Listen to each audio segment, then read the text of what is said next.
உங்க பெற்றோர்கள் உங்களை நல்ல கண்ணின் இமை போல பாத்துக்குவாங்க. இந்த மாதிரி ஒரு ஆன்லைன் கேம்பஸ் இன்டர்வியூல உங்களுக்கு எல்லா விதமான வசதிகளும், போட்டி தேர்வுகளுக்கு தேவையான பழைய பரீட்சை, கொஸ்டின் பேப்பர் எல்லாமே உங்களுக்கு கொடுக்கறாங்க.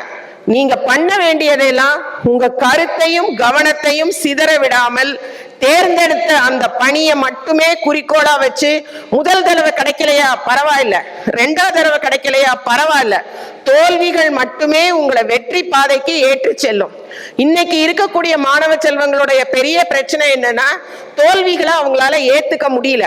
ஐயோ, நான் அவ்வளோ நல்லா படிச்சனே, என்னால இதை ஏத்துக்க முடியலையேன்னு. இதுக்குதான் நான் என்னுடைய வாழ்க்கையை உங்களுக்கு எக்ஸாம்பிளா சொன்னேன். நான் ஒரு மகப்பேறு மருத்துவர் ஆகணும்னு தான் நினைச்சேன். ஆனா அன்னைக்கு நான் ஒரு மகப்பேறு மருத்துவர் ஆயிருந்தா அதிகபட்சம் என்னுடைய மாவட்டத்துல ஏதோ ஒரு ஊர்ல நான் ஒரு நர்சிங் ஹோம் வச்சு இருந்திருப்பேன். அந்த ஊர்ல உள்ளவங்களுக்கு என்ன தெரிஞ்சிருக்கும்.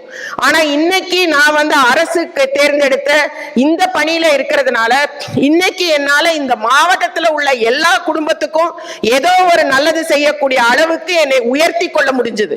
ஆக எது கிடைக்குதோ, அதனால தோல்வியை பத்தி நீங்க கவலைப்படவே வேண்டாம். தைரியமாக நீங்க பரீட்சையை ஃபேஸ் பண்ணணும்.